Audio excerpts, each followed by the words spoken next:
Okay, today I'm going to be taking you through the instructions on assessing submissions in the Cloud College portal. So on our document, on our desktop, we've got a folder here, a subject coordinator folder with some documents in there. So the first document is an assessment submission form. We'll have a look at this document now. Okay, so this document is completed when all the assessments in a unit have been deemed competent. So when a subject coordinator has assessed all of the assessments that make up a unit as satisfactory, and they'd like to complete the formal submission process. So this form is completed from the top, the student's name, the unit the student has completed, the date that they submitted it, the assessor or subject coordinator's name, the date it was assessed, the assessment decision, so competent or not yet competent, and the date the student was informed of that decision, and any reassessment arrangements that may have been made. And down the bottom, a declaration for the assessors or subject coordinators to sign. Okay. The next form we'll take a look at is the question resubmission form here.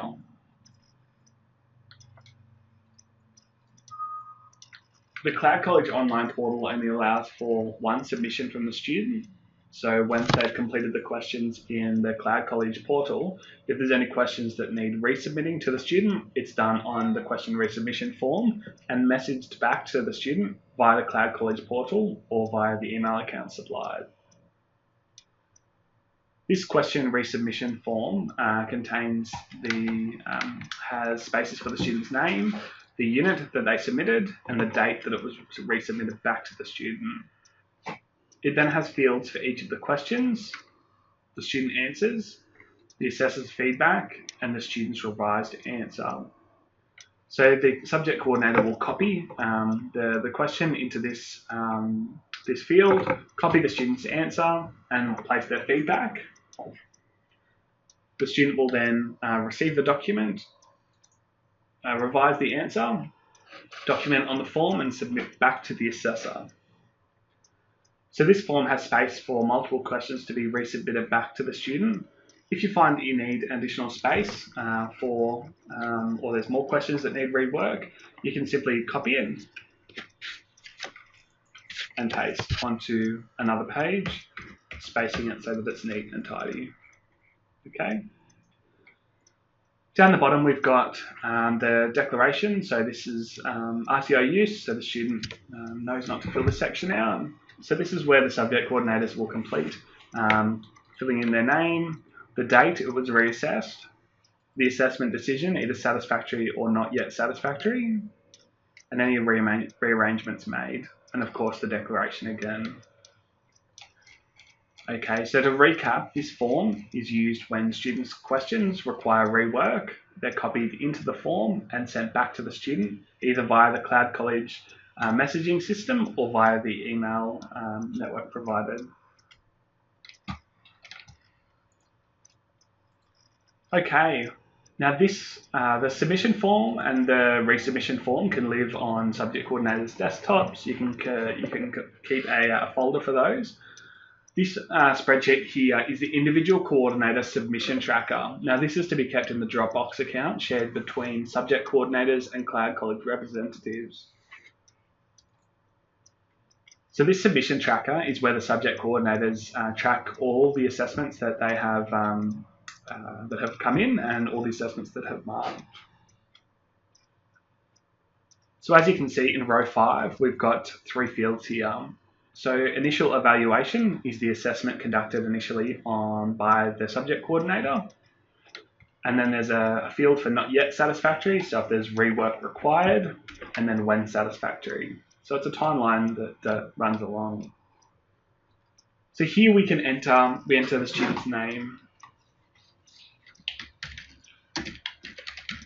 We can enter in the unit that they submitted.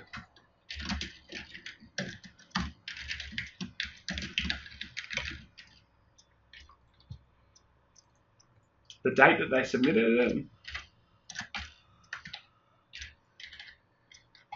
the date that it was evaluated,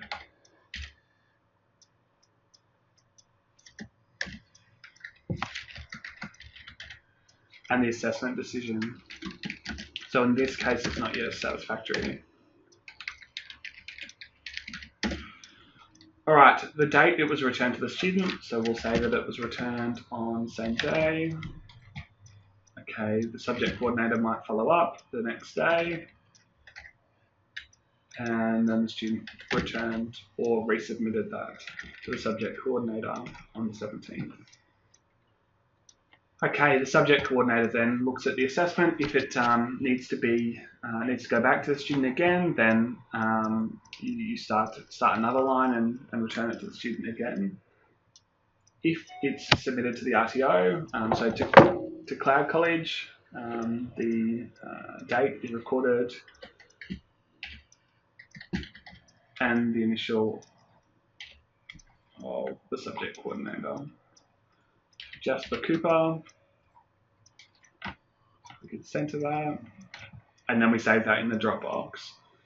The reason we save this in the Dropbox is Cloud College representatives need to be able to view this sheet at any time to ensure that students' assessments have been submitted, and marked. Students will call our office from time to time asking about their assessments or having questions about assessment timeframes. Okay, so this form is used for recording the submission from the student and recording the satisfactory or not yet satisfactory assessment outcomes. Okay, we'll take a look in Cloud College now. So in this browser, I've got Cloud College open. So this is the Cloud College homepage. You'd be familiar with this from your training videos on how to use the system. Okay, initially I'll go over if you've got a backup in the system of units. From time to time, if there's gaps between subject coordinators, there can be submissions that need to be looked at. All right, so we'll go into a unit. So we might have some units assigned to us. So we'll go into one as an example. We'll go into, we'll choose manage recruitment, selection, and induction processes. So we can just type in the unit code and the unit will list below. If we click into that unit, we'll then go to the unit homepage. We click over here at assessments and click on the assessment activities. This unit is only made up of one assessment activity, one lot of assessment activities. Some units, as discussed, can be made up of multiple assessment activities. So all of those submissions need to be marked as satisfactory before an assessment submission is made. Subject coordinators are not required to assess submissions if there's assessments missing. So if there's 3 assessments to a unit and the student has only completed 2, the subject coordinator can wait until the 3rd submission is in before they assess it. Okay, on this page here, we've got red bubbles saying view submission on some of the students here. So these are submissions that have been made by the student that are ready to go to assessment. So we can click on the first student's assessment by clicking view submission. Okay, so here you can see we've got summary view and detailed view. If we click on detailed view, it shows us the question, the type of question, which is open-ended, and the answer provided. Okay, so we can't see all the answer here. We need to click view more, and it will show us the rest of the answer. Okay, so going down, the majority of the questions you'll be able to see. If the questions have files that have been uploaded, you'll need to go into view submission.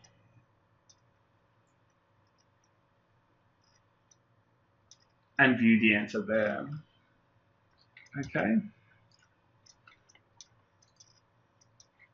All right, as you can see, there is scoring next to each question. So we only complete the scoring when the unit is going to be marked as competent.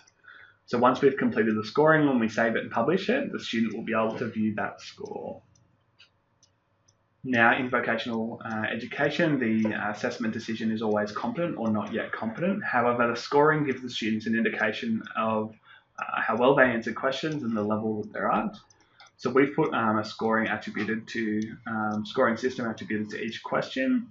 Some questions are out of 10 for short answer responses, extended responses 30, and mid-length responses are 20.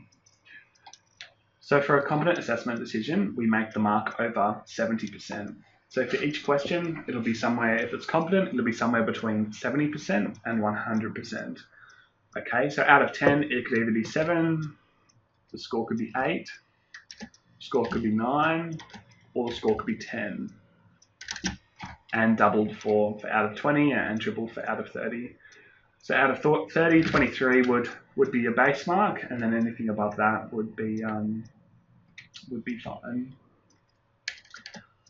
Okay, so I've gone through and marked this assessment, so I'm going to give this student a score for each question.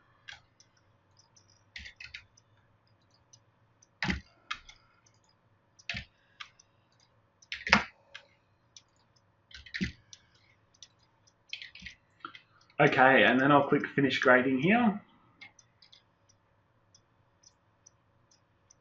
Okay, and then there's the tick box for Publish Scores. So if I click that and click Finish Grading, it'll send the response to the student.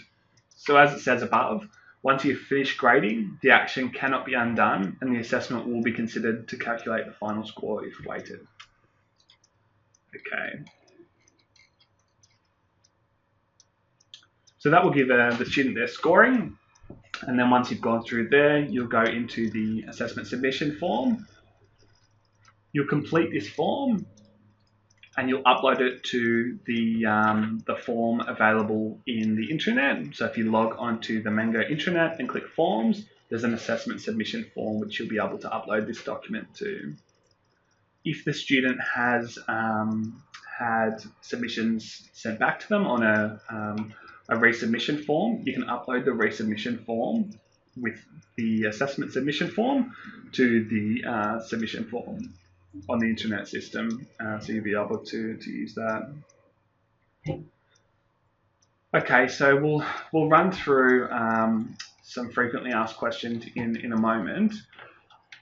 After you've cleared a backlog of assessments, so going through each unit and marking each assessment, you'll be monitoring the bulletin board daily. So the bulletin board will show any activity that the students have made, from submitting assessments to making comments or asking questions. So you'll be responding to all the comments and questions in your unit. It's your virtual classroom to look after.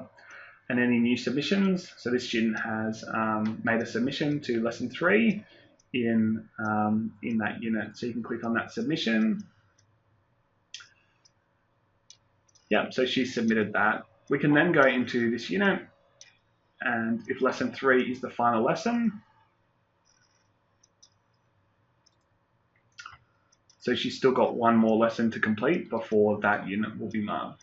But if lesson 3 was the final unit, then you would go in and mark that unit.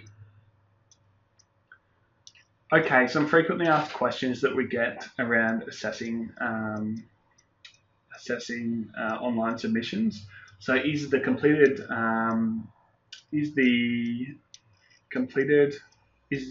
assessment submission completed per assessment activity within a unit or completed per unit? Okay, so an assessment submission form is completed per unit. So there could be, in this case, there's 4 assessment activities in this unit. So all of these need to be completed before an assessment submission form can be submitted. So once the assessment submission form is sent to Cloud College, the invoice can be issued at any time within 30 days. Okay, we've got a couple more frequently asked questions here. So the scoring, so we'll recap on that. So for each assessment question, it needs a weightage 70% and above.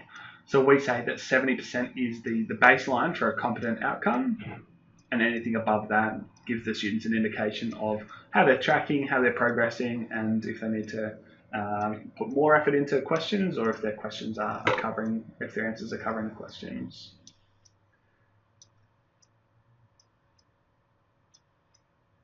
Okay, so notifying the student when the unit is complete.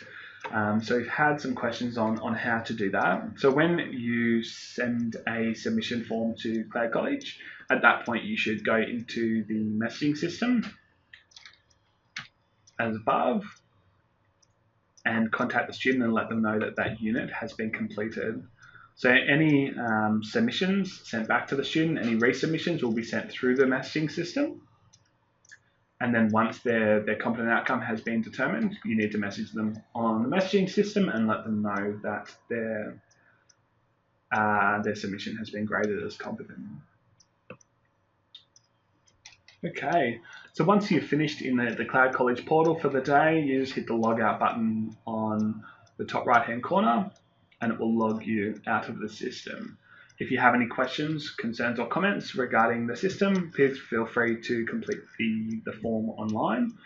In Mango, the feedback and concerns, a Cloud College representative will be in touch.